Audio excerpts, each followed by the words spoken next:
Hello again! It turns out that a traditional PowerPoint slide isn't out-of-the-box conducive for making videos. There are some configurations, some required and some best practice, that we'll need to make before we start adding text and animating objects for our videos. In this video, I'll walk you through the steps for preparing your PowerPoint slide for video making. Let's get started. Starting with a blank PowerPoint presentation, the first thing we'll do is clear out any unneeded master templates. Making videos in PowerPoint typically means large files, so it's important we stay as lean as possible.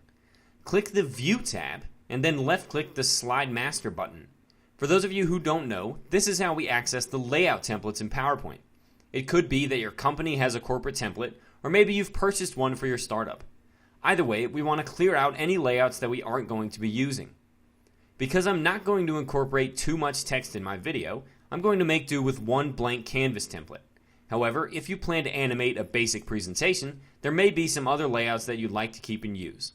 I'll just clear off the text boxes and delete the layouts I don't need.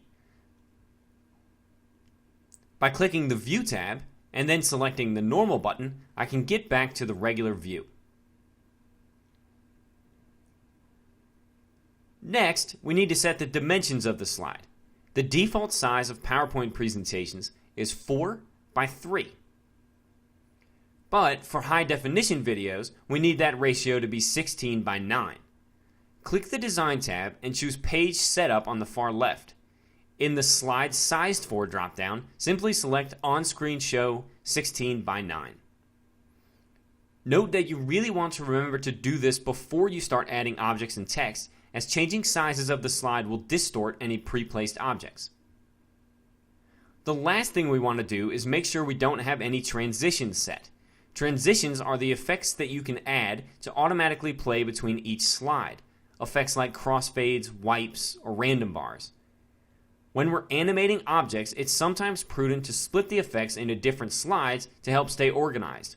For example, we may have the star fly in from the left in one slide, and then spin and fly out in another. If there is a transition, it will mean that something like a crossfade will appear when we don't want it to. Thus, I like to take them out. However, again, if you just want to convert a basic presentation into a video, you may choose to keep them. Click the Transition slide and make sure that None is selected in the Transition menu. Lastly, to the far right, be sure that Advanced Slide is unchecked. This will make it easier for us to preview the full video from the slideshow view in the future. There you have it. You've cleared your file of unneeded layouts, you've set up your slide to the correct dimensions, and you've removed your transitions.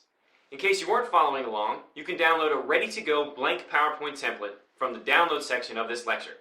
In the next video, we'll get started adding some animations.